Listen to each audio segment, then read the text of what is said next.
Hi, welcome to our channel of IGNOU Audiobooks, Indira Gandhi National Open University, Staff Training and Research Institute of Distance Education, STRIDE, Master's Degree Programs, Master of Arts, Distance Education, MADE, First Year. MDE 411 Growth and Philosophy of Distance Education. Block 5 Growth and Innovations.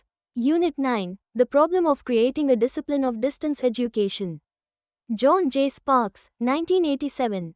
Preface. The Problem of Creating a Discipline of Distance Education explained by John J. Sparks was written in the year 1987. The article broadly focuses on the theme of distance education as an academic discipline.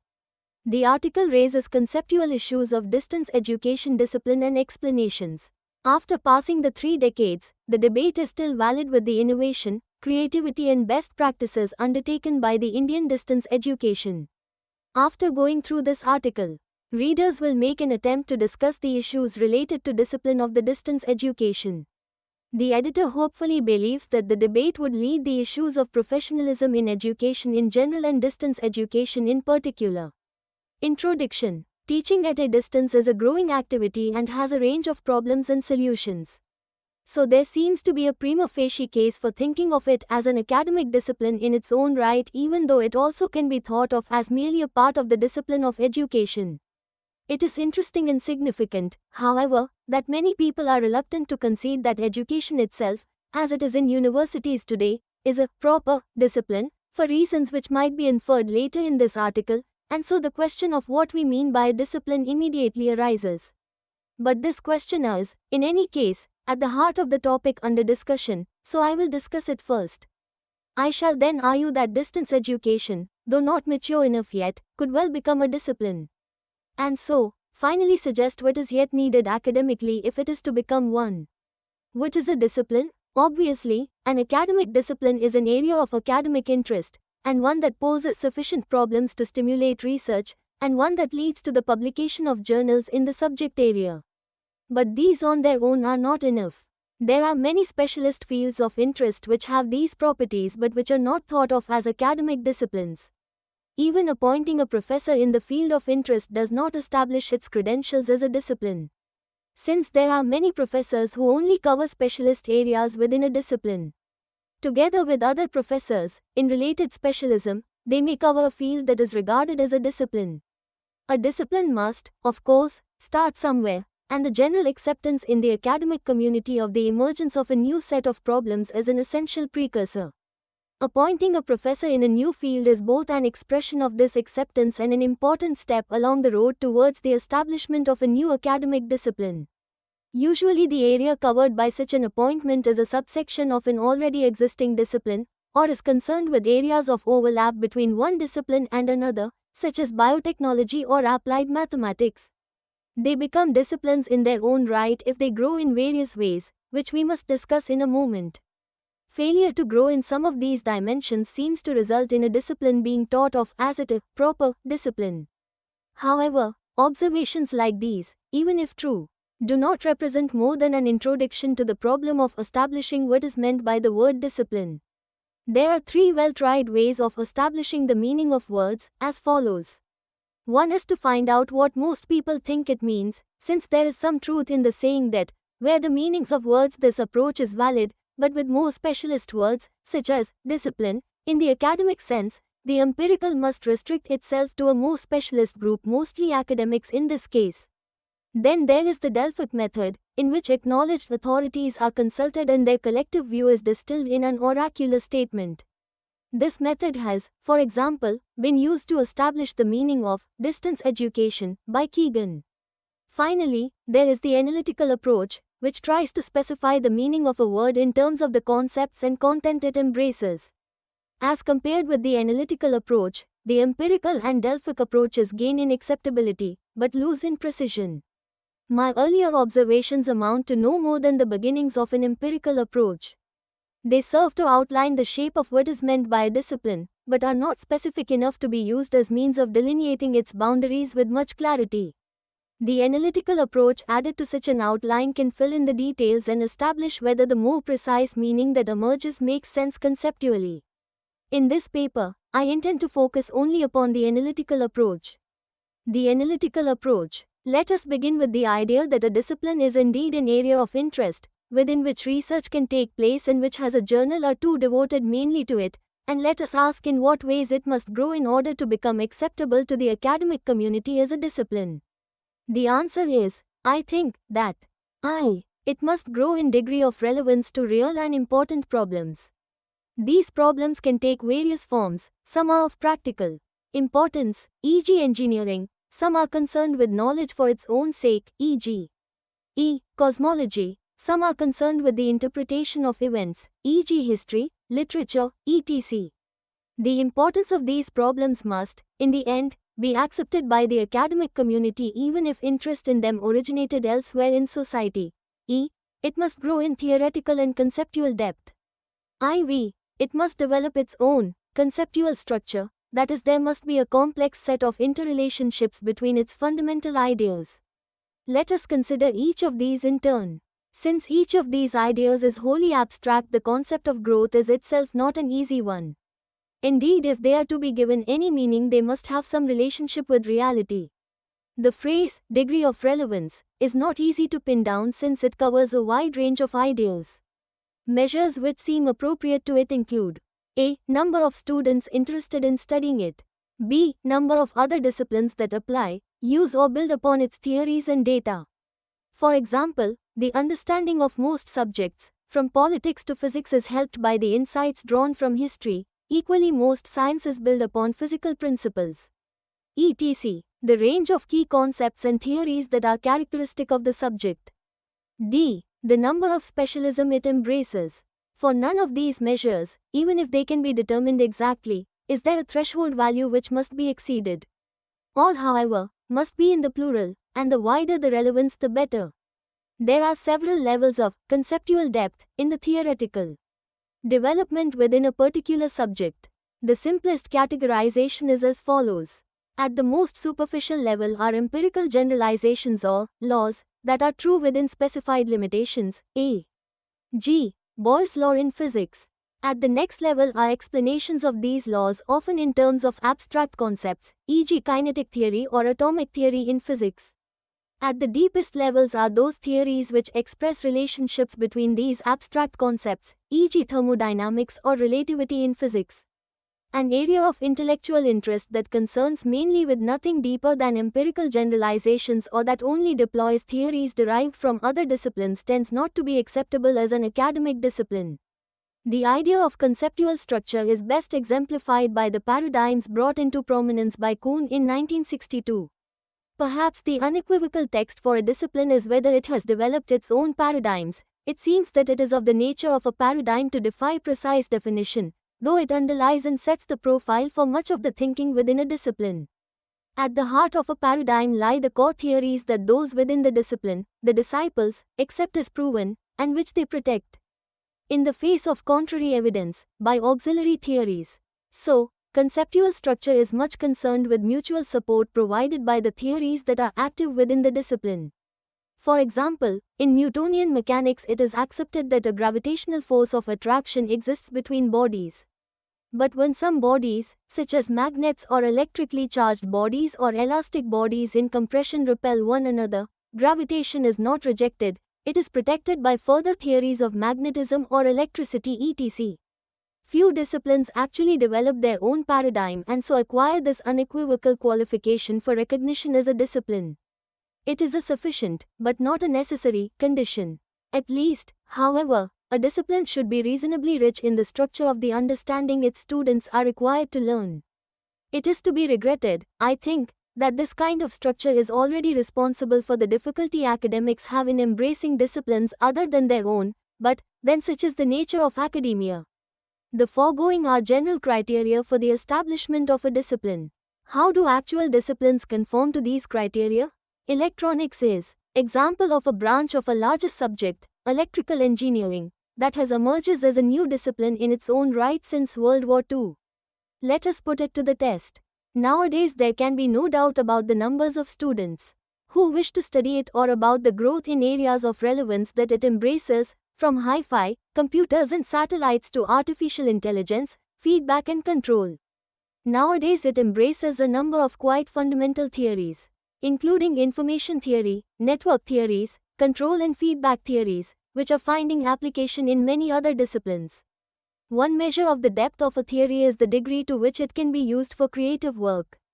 If it leads to the design of activities or artifact which would not otherwise be conceived, then it follows that the theory must apply well beyond the limits of current experience. This is certainly the case in electronics, where the above theories as well as that were needed, of course. Applying theories is not the only way to creative achievement, so the converse argument does not hold. That is, it does not follow that if creative achievements occur, then there must be fundamental theories to underpin them. Electronics gained acceptance in the first place as a result of its practical achievements in communications, computers, radar etc., especially during the war, and as a result of the emergence of powerful theories on which their design depended. Electronics is now being subdivided into further specialism, such as communications, instrumentations, materials, medical electronics, etc. So, it seems to qualify on all counts as a discipline, even though it cannot be said to have established a new paradigm. It lies finely within the paradigms of science, but reaches far beyond the discipline boundaries of physics, its closest scientific neighbor. Distance education is a discipline. It is unfortunate that the subject, education, as it is presently presented in universities and colleges, concentrates so strongly upon face-to-face teaching in schools. Although such specialization is understandable, since this is the domain in which most teachers work, it results in many aspects of teaching being ignored. In particular, the problems of teaching at a distance, and the use of media of various kinds for this purpose are not given much attention. Again, it is unfortunate that most university research in education concentrates so strongly upon studies of existing practice in schools, upon comparative studies of various educational institutions, and upon the social consequences of school education. Theories of learning embraced by the subject of education are derived mainly from the work of educational psychologists working within the face-to-face environment. It turns out, therefore, that the joint activities in the task of teaching at a distance already indicate that successful methods of face-to-face teaching do not readily translate to the distance teaching mode. Two examples illustrate the new problems that arise. 1. In order to grasp new concepts and new ways of looking at complex problems, certain learning strategies are normally necessary. These strategies are not the same as those needed for acquiring knowledge or for acquiring intellectual skills. Concepts are abstract ideas, and their relevance to reality is by no means obvious. In face-to-face education, they are, for example, explained in lectures or classes, discussed in tutorials or informal groups, tested out in laboratories and read about in libraries. But none of these methods is available, except in small measure, to distance teaching students. The richness of presentation of new concepts must be planned so that the strengths of each medium are fully exploited. Printed texts, television, both broadcast and taped, audio-vision, home kits, where appropriate, computer terminals, limited tutorials, for the most difficult ideas, limited student self-help groups, assignments etc., must all be combined, according to their particular strengths and weakness, to provide students with the necessary learning environment. The concepts must be analyzed, placed in the correct contexts, made use of for explanatory or creative purpose, and generally, brought to life by combining several distance teaching methods. Provided they are properly deployed in a well-balanced multimedia system, the kind of rich learning opportunity that can be achieved with much less conscious planning through direct student-teacher interaction can be made available. Such planning, however, requires an understanding of the strengths and weaknesses in relation to different educational aims of each different distance teaching medium. These are the new problems. 2. Television can be used in several different modes. As a means of presenting the visual world to students in a classroom or at home, it is unsurpassed. At their most effective, for this purpose, television programs present only surface or factual knowledge such as natural history for geography or buildings etc. In the form of videotapes played on a VCR, these facts can be reviewed as often as is desirable. Again, well-produced programs, or films, are unequaled, except of course by real events, as means of stirring the emotions. In other words, they are effective in the affective domain, but only, as a rule, on first viewing. However, to teach understanding of new concepts cannot be photographed. Evidently, therefore, some methods must be used to bring to light the concepts which underlie the visual presentations. This can be done either verbally, on the soundtrack, or by visual animation or by analogy. But however it is done, the design of the program depends crucially upon whether it is to be broadcast, and only seen once, or perhaps twice, at a single sitting, or whether it is to be viewed privately on a VCR with as many interruptions and repeats as the student needs. Just as important is the distinction between a TV program which is to be self-explanatory, as in distance teaching, or is to be explained by a teacher in a classroom of pupils. In the latter case, the program is more a resource for the teacher to draw upon for discussion. And again, it must be very different in broadcast and videotape cassette format. So again, distance teaching raises new problems from those of face-to-face teaching even when telecommunication media are used. Solutions to these problems, and other similar ones, are being researched at the present time and, although they will have reliance to a wider field than do distance education, the work will primarily is of benefit to this important field. For all these reasons, there is a need for further research and training in distance education within the schools and faculties of education. But for separate disciplines to be established, more insights into the process are needed.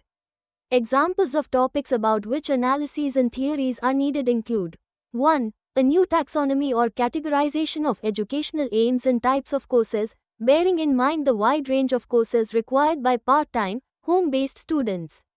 The set of types of educational aim might include the teaching of knowledge, of understanding, or intellectual skills, of manual skills, and of attitudes etc. of Bloom.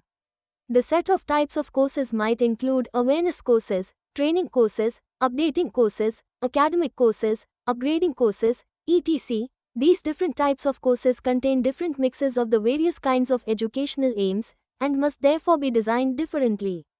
2. An explication, based not only upon psychological research but also upon distance teaching experience, of the various ways in which people learn and can be taught. It has long been clear that, say, knowledge, deep understanding and skills require 3. Different learning and teaching strategies. It is also well known that, within these strategies, individuals, e.g. convergers and divergers, visualizers and verbalizers, have their own preferred styles of learning. The use of distance teaching methods that are less adaptable than face-to-face ones, and the expanding demands of adult education, are throwing new light on these general problems. 4. An explication of the pedagogic capabilities and limitations of different distance teaching methods. These relate not just to the types of educational aims and types of courses being offered, but also to the subject matter, to their cost in cash and manpower, to their accessibility to students, both physically and psychologically, and to their goals. 5. An extension of feedback theory, as developed in engineering subjects, to the educational field. Properly used, bearing in mind time delays, etc., the theory can be used to design optimum strategies for the reduction of misunderstanding in students. Caused, for example, by errors in course materials, failure to match a course to its target student audience, variations in student ability, etc. 6. Applications of information theory and a better understanding of human information processing in the brain, by means of which it will be possible to distinguish between teaching material that is readily acceptable and that which is difficult to read or hear or see or grasp. The test of effective academic theories of this kind is not so much that they can explain known phenomena, though this is important, but that they can also predict new ones based upon these explanations. In addition, however, in fields such as education, engineering or medicine, professionals have to be more than wise both before and after the event. They have to do more than explain and predict successfully and objectively what is going to happen. They have to be able to manipulate both the practical and intellectual elements of their subject to achieve agreed goals. Hitherto, the practice of teaching, whether in school or university, has depended little upon a theoretical understanding of the processes involved. Each teacher has usually had a short apprenticeship, working with experienced teachers, and has then had to build intuitively upon his own experience and observation to achieve success. This indeed was how engineering was done 100 years ago, and how some aspects that theoretical understanding in these fields can bring about advances that intuition and experience could never have achieved. It can also, of course, oversimplify and make mistakes. But it is difficult to resist the conclusion these analogies suggest, that the field of distance education could benefit greatly from a deeper understanding of the educational processes involved. The experience of successful face-to-face teaching is helpful for immediate feedback, etc., require much more than experience with face-to-face teaching for their solution. The development of understanding of these problems will establish distance education as a discipline. That the subject of education and learning is more difficult to study than medicine and the human body, and that medicine is more difficult than engineering, does not mean that a deep theoretical study should not be attempted. Quite the contrary. Furthermore, there is a vast audience for whom education should be made available, accessible and understandable. Thus, not only is there scope for the establishment of a discipline of distance education, but there is also a need for it. Thank you. See you.